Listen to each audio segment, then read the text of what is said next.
Coming up on Over a Barrel. They'll probably go up here in, well, maybe not this week, but next week. So, you know, that's what's on the horizon, Matt, is I think slow and steady increases here. Over a Barrel starts right now.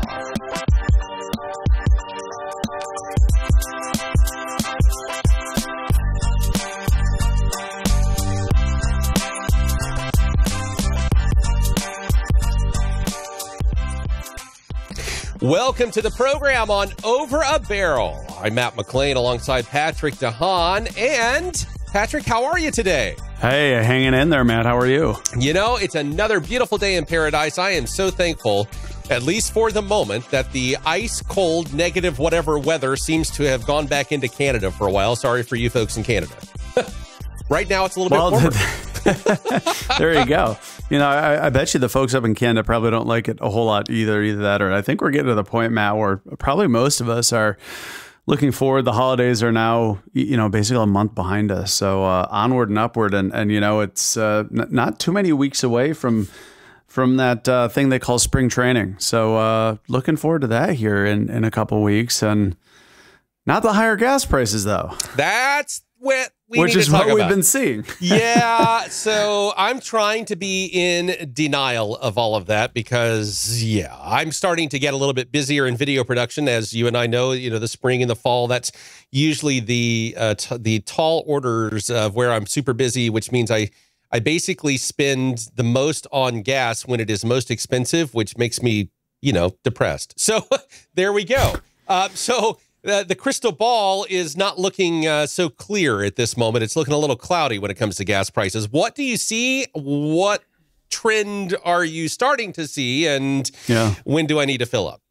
Well, not a great trend. I was just looking at the states that have gone up, and most of the states in the country, about 40 U.S. states have seen gas prices going up here in the last week. 10 of them, 10 of the 50 have seen prices going down or haven't moved. So most of us are now starting to see increases. If I look at the top 20, the largest movers in average price over the last week, all of them except two are increases instead of decreases. Ohio and Indiana, for now, are the states that have seen prices drop compared to a week ago. Indiana's down 11 cents. Ohio's down 11 cents. But they'll probably go up here in, well, maybe not this week, but next week. So, you know, that's what's on the horizon, Matt, is I think slow and steady increases here for much of the country. Florida just saw a big price jump the other day. Since I'm down here, I noticed it a lot quicker now. We went up to $3.29 across most of Florida, and now Michigan yesterday, I think it was yesterday, went up to $3.09, and Indiana and Ohio are about to go up here. However, the wholesale price of gasoline in the Great Lakes has actually trended a little bit lower here over the last couple of days. So, that may buy them a little bit of time, but most of us are going up, Matt. And, you know, prices right now averaging about $3.13 a gallon. We're 10 cents above what the low was a few weeks ago. So all in all, it's not too bad, right? But it's just not fun to start to see the numbers going back up again. Yeah, and I'll be honest with you, I paid $2 and I think it was 59 cents. Oh, goodness. 2 or 3 days ago, and it wasn't $1.99. Wow, you lucky dog. It was not $1.99, but I also wasn't exactly grimacing as I was watching the numbers go up either. But in that same exact station, that was $2.59 or $2.58, whatever I paid for the other day, it is now $2.89 here in my local region. So prices definitely seem to be, unfortunately, going back up, and I'm glad that I filled up a couple of days ago. So. Yeah, for sure. I mean, hey, at $2.59 a gallon, that's pretty good. You know, the price of oil has wandered a little bit higher here since last time we spoke. Although today it's down quite nicely. Last check here, according to CNBC, the price for a barrel of West Texas Intermediate crude oil down about $1.31 a barrel. It's down 2%. It has started rallying here in the last 10 or 15 minutes. It was down $2 a barrel about a half hour ago. So now it's down about 133. The wholesale price of gasoline is also down about 2%, Matt. We saw government data came out today It does every Wednesday, by the way, highlighting the change in U.S. oil inventories. Basically, it gives a synopsis of supply and demand over the last week. And what we saw is that U.S. gasoline supplies increased by about 1 million barrels from last week. They're about 1% above the 5-year average. So they're basically right at the 5-year average. But the bigger thing here, Matt, as we get into February, we are starting to see those pipeline specifications change. And so the fact that gasoline inventories are a little bit above where they normally are this time of year, that gasoline's going to have to be purged from the system. So I think we've covered that here. But all in all, we're continuing to see a trend that maybe not in the next week or two. I think we're still pretty quiet here. The average nationally is only up a few cents from last week. I think the bigger increases, Matt, are going to probably start in late February and early March. Refiners are starting to do maintenance, and that's going to rub up against seasonality here in the next few weeks. So you're saying I need to get a really big tank and back a fuel tanker in to here in my front yard. Is that what you're telling me? Well, I don't know if that's the greatest advice, because that gasoline has a shelf life about 6 months or so before it starts to varnish. And during the hot summer months, that's not a great idea. You think I won't go through that much gas between now and then? I have a feeling that you'd have a knock on your door from some authorities that environmental, protection agency aren't too keen on you storing a whole bunch of gasoline in your front yard. And I have a feeling your neighbors would help you out with depleting that gasoline rather quickly if they knew what it was. I mean, that part may be true, but I could probably guarantee you low gas price party at your place. Just provide us your address, and gas I think would not go bad. I can tell you that much for sure. It's like it's like watching Zoolander with the gas, the gas party where Ben Stiller, right? They're waving around gas pumps. Now in real life, it'd be a little bit of a different story. Just don't let a match. Probably be a little irresponsible. But to your point, yeah, you probably should really enjoy that $2.59 a gallon price if it's still there. I have a feeling it might not even be. No, it's gone. It's $2.89. But enjoy it. Yeah, well, I'll enjoy. CC, it's already. Yeah, it went up to $2.89. I'll enjoy what's in my tank and then start grimacing as I go back to reef. That's why I said, do I need to back in a tanker truck here and go that route? Well, the most common price in the country is still $2.99. The median price is also $2.99, but the average, which is skewed by states like California, the average is $3.13. So we're still holding on. $2.99 is still the most common gas price across the country, Matt. So if you were to drive in all 50 states, if you were basically to drive by every single one of the nation's 150,000 stations, the price you'd see most often is $2.99. So that's still good. The second most common price, though, is $3.09. The fourth most common price is now up to $3.29. So what we're saying here is we're starting to see the most common prices drift higher, and that bodes poorly for the future. And by the way, the interesting thing about these most common prices, Matt, almost every single one of them almost always ends with a 9. We could go down the psychology of how to price gasoline. But the most common price is $2.99. The second is $3.09. The third is $2.89. The fourth most common is $3.29, and the fifth most common is $2.79. So gas stations love to price their gasoline. I mean, hey, Matt, what sounds better, $2.999 or $3.000? No, you're right. But realistically, it's $3. I mean, it's 1/10 of a penny. They don't round. It does go to 3 digits if you look on the pump. The gallons figure goes to 3 digits. I know they round between a penny, but if you add it up, Matt, if you go to the gas station, buy 10 gallons, you're actually going to pay $29.99. That's at true. $2.99 a gallon, because they do hold that third place. They don't round it up to $3. So you're not actually paying $3. You're paying a whopping 1/10 of a penny less than that. So you can go buy a big Snickers bar at the convenience store for that. So the question mark that I have, and I don't think in fact, let's see, I've been interviewing you now since 2009. I don't think I have ever asked you this question. So here we go. Where did the 0.9 come from? There's a lot of people that think a little differently. The way I've heard it back in the early days when gasoline was, 10, 20 cents a gallon back in the early 1900s, that tax would be added on top of the price. So the price might be 10 cents and then 9/10 would come from taxes assessed on gasoline. And, some people have always said it's psychological, but back in those days, Matt, the pump did not have a good way of displaying those 9/10. So, the question is, did it start as tax?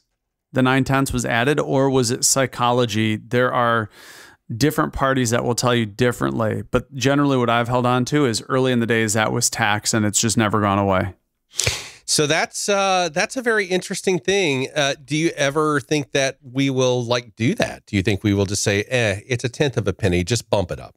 Or do you think it's really branded into our brains, where it's like, yeah, here we are? Or, God forbid, we ever hit $10 a gallon, they may need that extra little 0.9 to use on the signs, They might come up with a software fix by then, but I don't think it'll ever go away, because it technically, it's the lowest price, right? 409. It's the highest price you can go without going to the next full digit. So here's the thing now, Matt. I think most stations are competing with each other. And because people are so price sensitive on gas, I don't think a station's going to voluntarily say, I'm going to push my price to 4.100 when the guy down the street's 4.099, right? The guy at 4.10 a gallon is probably never going to sell as much gasoline as the guy at, say, at 4.09 or 3.09 or whatever price you want. You know what I mean? So it's always going to be a competitive advantage, because it's like stretching the truth as far as you can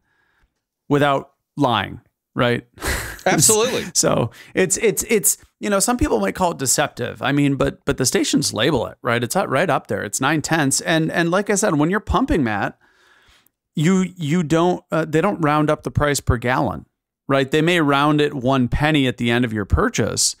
But if you buy 10 gallons and you're paying $2.999, you're paying $29.99, not $30. Right. Yeah. See, that's the kicker right there. That's the marketing. And that's gonna upset a lot of people's OCD, right? Is 10 gallons for $29.99, right? What do you do? Go to 10.01, or do you go? What would you do, Mr. OCD? What would you do? Oh gosh. Yeah, it's a conundrum. There is a sweet spot. This could be a gas pump challenge, Matt, is getting the pump to say 10.000 gallons, because it's really a sweet spot, because the machine is limited. The pump, right? There is rounding that's happening. And if you get the perfect in the middle, you might be able to get 10.000 gallons to show up as $30 even with the pump price of $2.999. There might be a way, depending on, again, kind of the calibration of the pump. It may be possible to get that sweet spot, but that might be like 1 in 1,000, depending on the pump, depending on when it was last calibrated.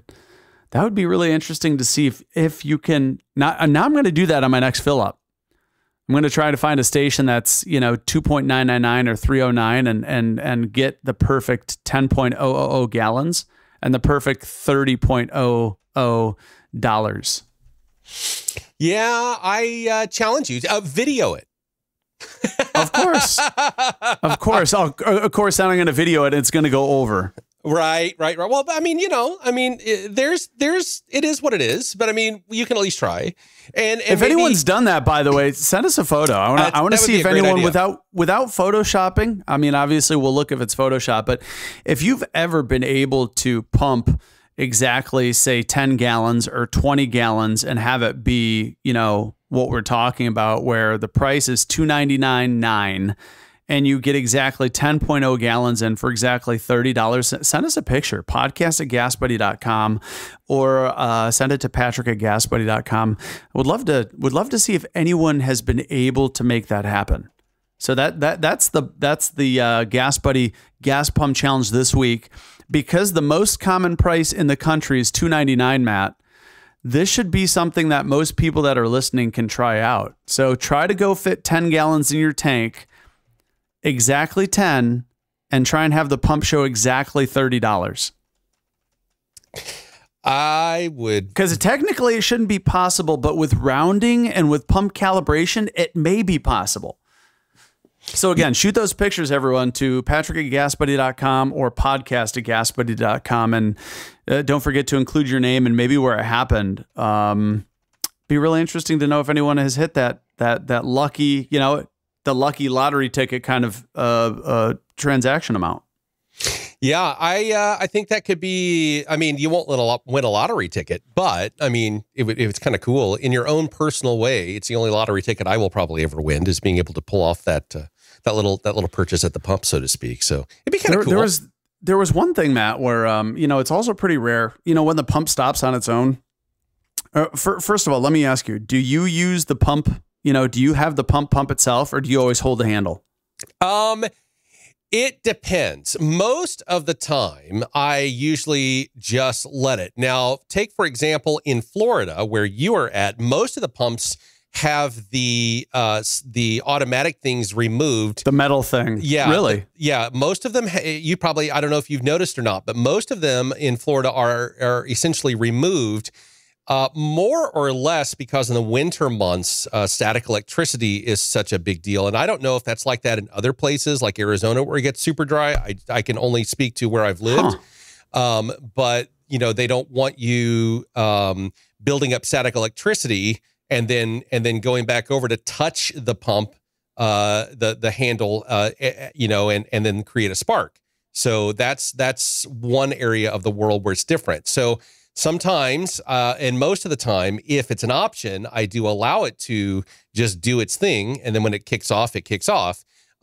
Sometimes if I only want to put in 10 or 15 bucks, then, I do that and then I get my 1 or 2 gallons. And well, I'll tell you one thing, talking about that, I almost always let the pump for me. Right. I don't squeeze the handle for 10 minutes. I might go clean the windshield or, something else. But so have you noticed that in Florida, by the way? Or I haven't. No, the stations I've gone to, the stations I've gone to, I haven't noticed that just yet. Now, I do tend to go to the same station because it tends to be the cheapest, but not always. So I'll tell you what, I'm going to do a little study here.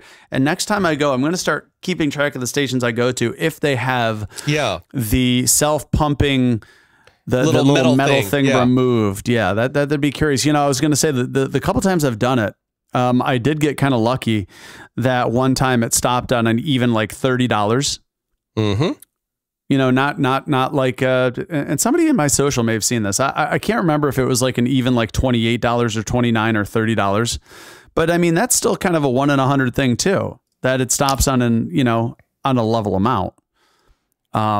But yeah, I was kind of surprised that you get back to the pump, it clicked off and it's like, oh, look, it's an even amount. And, normally I'm one of those people that tops off the tank because you never know with the gas gauge, how many miles you get to empty. So I like to make sure it's filled up because, by the way, sometimes depending on your car and depending on the pump at the gas station, you might be able to get like another 1 to 2 gallons in by topping it off. So but especially does that hurt fuel economy at that point? No, because it's removing. I mean, so that's the well, key. You're hauling around more gasoline, so it is hurting your fuel economy because it's added weight. But it's not really doing anything to.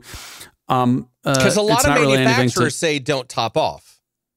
I've noticed that. Like even my the gas pumps don't want you to top off because the stations are often the one that say don't top off because they don't want spills. Right.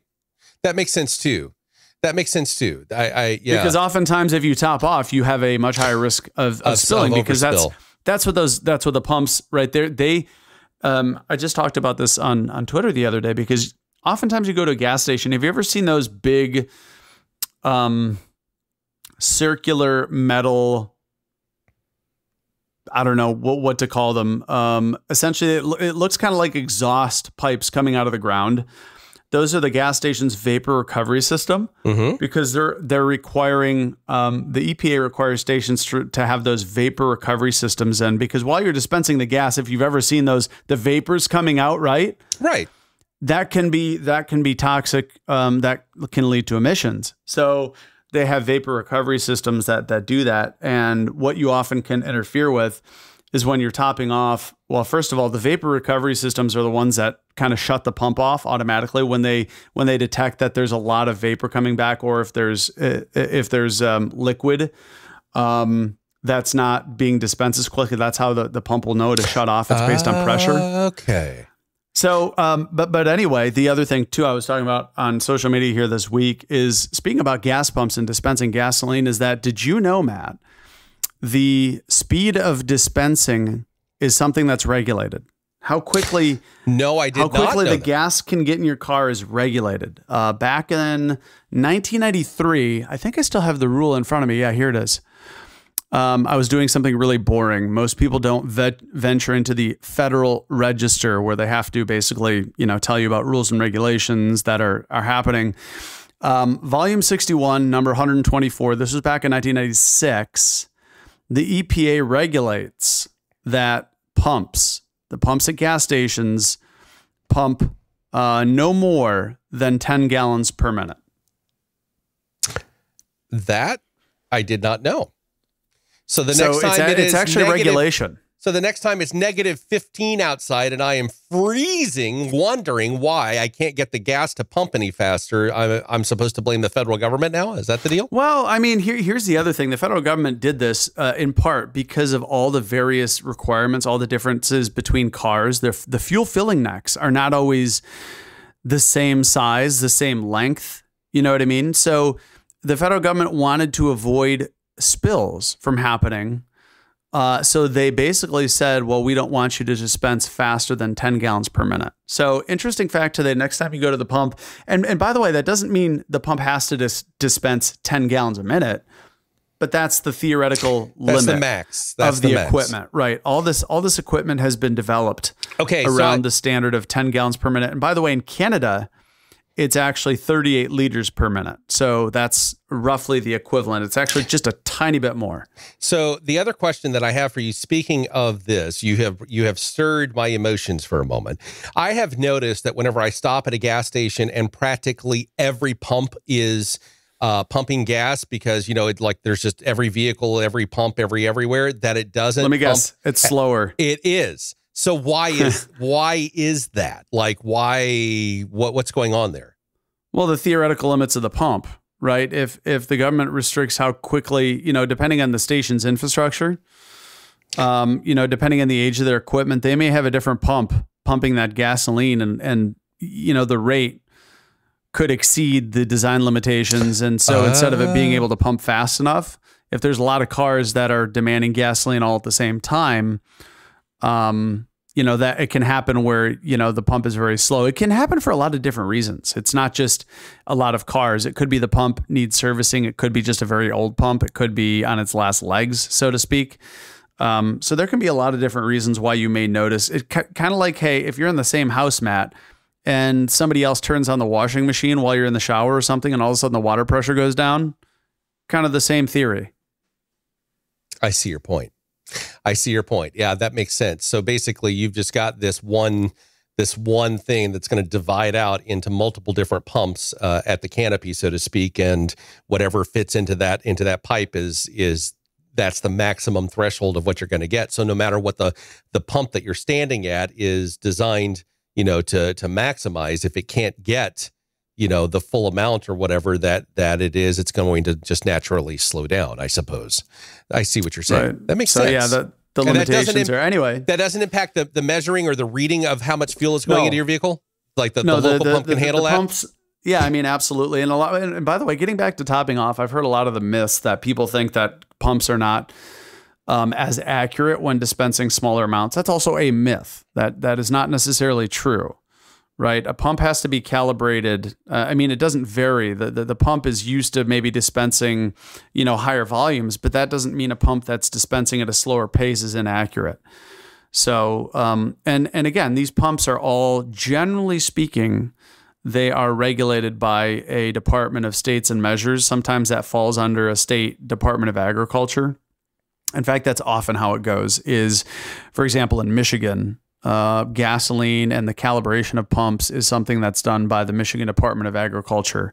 And I think even on Michigan gas pumps, Matt, they have a label that if you have any complaints, I think the number is 1-800-MDA Fuel, Michigan Department of Agriculture Fuel, that you can call up and complain about the calibration, about the gasoline quality, and then they have an inspector go out. So do most states have something like that? Correct. Most states will have a way to communicate. It might not be labeled on the pump. It might not be a 1-800 number. But like a state Department of Agriculture or... yeah, so in Kentucky, where you're based, there can be a complaint. I think I'm trying to read it here. That's utilities, but yeah, a lot of states it's like the Department of Agriculture. Missouri, it's the Department of Agriculture. Kentucky, I don't know what Illinois is. I don't remember.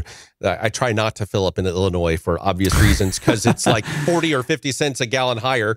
And so I try to avoid that. It's been a minute since I filled up at a pump in Illinois, but I think Tennessee is also the Department of Agriculture, if I'm not mistaken, but I know for a fact Kentucky and Missouri are.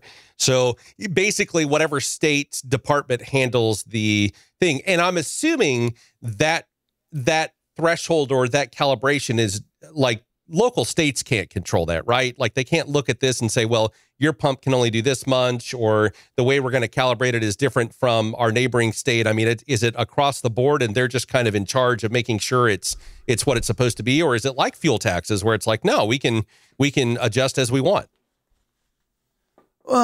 There's generally standardized practices for, calibration.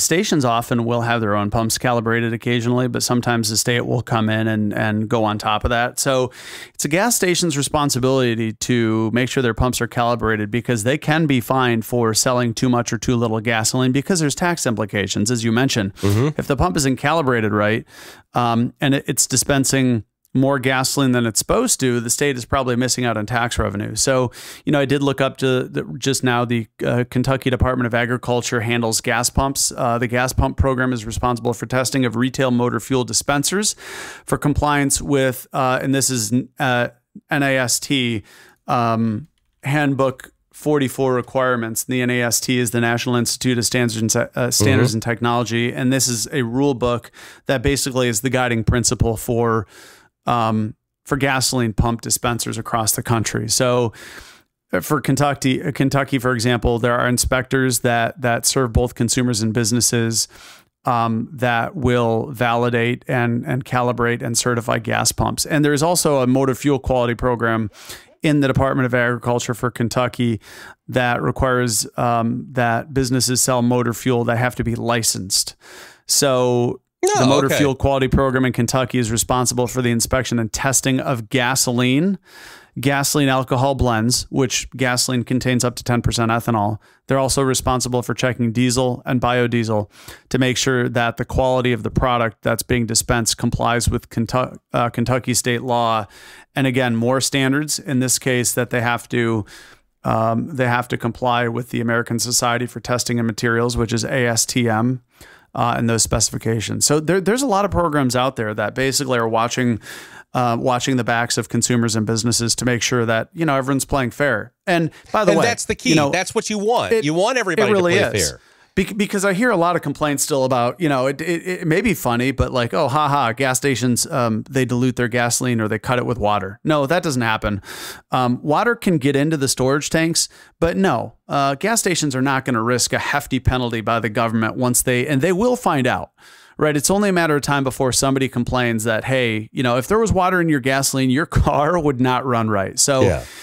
It can happen, but I often still hear that myth that gas stations add water to their gasoline. No, they don't. And these programs will catch that. I know actually for a fact, a friend of mine used to drive fuel tanker trucks, and I know for a fact that some brand or even like store brand gasoline, grocery store brand or whatever would require the tanker driver to pack a kit with them, and whenever it was time for them to basically fill the tank back up at the gas station that's in the ground or whatever, they would have to send stuff down into the tank to test for water detection before they could put fuel into the into the tanks that are inside the ground there for the local gas pump to use. Yeah, it makes a lot of sense, because that's when foreign material can enter into those underground storage tanks, and a lot of gas stations have sensors as well that can detect water. Oh yeah, these had they had the sensors, but they did a manual test, and if the manual test showed that there was water present, then the fuel tanker would not add additional fuel to that reservoir or the large tank or whatever you want to call it that's in the ground, and instead they would have to pump out that gasoline and figure out what was going on. So they have the extra layers. I know for a fact they have the extra layers. Some do. I would assume that most have some sort of a system, obviously. So that's very important to keep in mind as well. There's a lot of intricacies that most people, I don't think, realize when they you go to the gas pump and they fill up. Yep. You know? Yeah. Well, because it's out of sight, out of mind. You don't stop and think about every aspect along those lines. And by the way, flipping back over to the Florida thing with the little metal thing that automatically pumps the gas. I haven't lived in Florida in a few years, so things can possibly change. But I just know that when I did live there, it was hard pressed to find a gas pump that the handle still had little metal automatic fill up thing. I'm on a mission now. You had, I'm had to do physically hold the handle and push it in to release gasoline into your vehicle at that time. Again, things can change over the years, but at that time, we were all told it was because of static electricity buildup, especially in the winter months when sometimes the humidity would get down to 15%.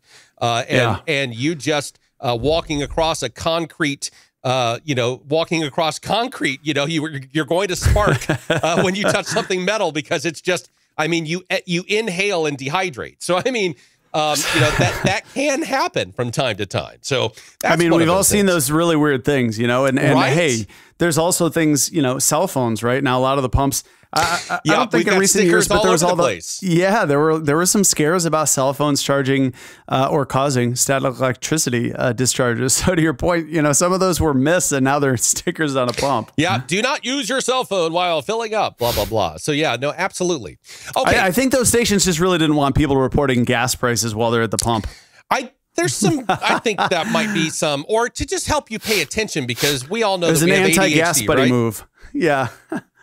Yeah, no, absolutely. But so as we start to wrap up, let me quickly ask, because we've had a lot of geopolitical stuff taking place over the past week or so. One that sticks out in my mind is President Biden saying he has made a decision on how the United States is going to respond to the Iranian-backed attacks which killed 3 U.S. soldiers. Mm-hmm. And then Iran has threatened to, quote, decisively respond, unquote, to any strikes. And reportedly, the president is readying bombings and having the military readying some bombings. The question is, are we about to create a problem where geopolitically we could see an impact on gas prices? I know that Ukraine and Russia really didn't create a whole lot. Israel and Hamas, is this a different story potentially? Well, it potentially could be. I mean, we saw the photos on social media of a bunch of Boeing KC-135 Stratotankers heading overseas to Europe for potential use in a response. So it's something we're definitely keeping an eye on. Obviously, there's been a lot of rhetoric on both sides here with Iran already promising a very harsh retaliation if the U.S. goes after interests in Iran. So it is something to keep a very close eye on. I think the administration here they're probably in a position where they need to send a message. We lost U.S. soldiers, and that is not acceptable. So the administration is going to be the administration has to retaliating. Respond. Yeah, but it's got to be this is going to be very nuanced. Exactly, because the U.S. does not want to risk. I mean, nobody. The U.S. and Iran both do not want to escalate this into a broader world war, Middle East war. Exactly. Yeah. So, it's something to keep an eye on. My bet is that it's going to be a measured approach, but if it does get out of hand, there's always that possibility. But having said that, Iran is still not what you'd consider a reliable oil producer simply because of the amount of terrorist attacks, the targeting that's been happening lately, the sanctions, the de facto sanctions on Iran oil. So it's not like they are, free and clear to sell their oil right now, and that, you know, this would risk derailing that, right? They've already had sanctions on them. So, but the only major question that and you touched on it, was could this ignite a situation that quickly spreads and does become a problem, because you have OPEC nations, you know, surrounding Iran, right. and depending upon the loyalties back and forth and the, you know, response agreements and whatnot. You know, both the Republicans and Democrats are saying, you know, the president needs to respond in a mighty force. The president has agreed and says that he has already signed off on what is about to happen as of the time of this recording of the podcast. I want to bring to light, as you may be listening to this, that response may have already begun. So the key is, and the concern question mark that sticks out in my mind is this. It seems to be one to really keep a watchful eye on regarding oil prices. Yes.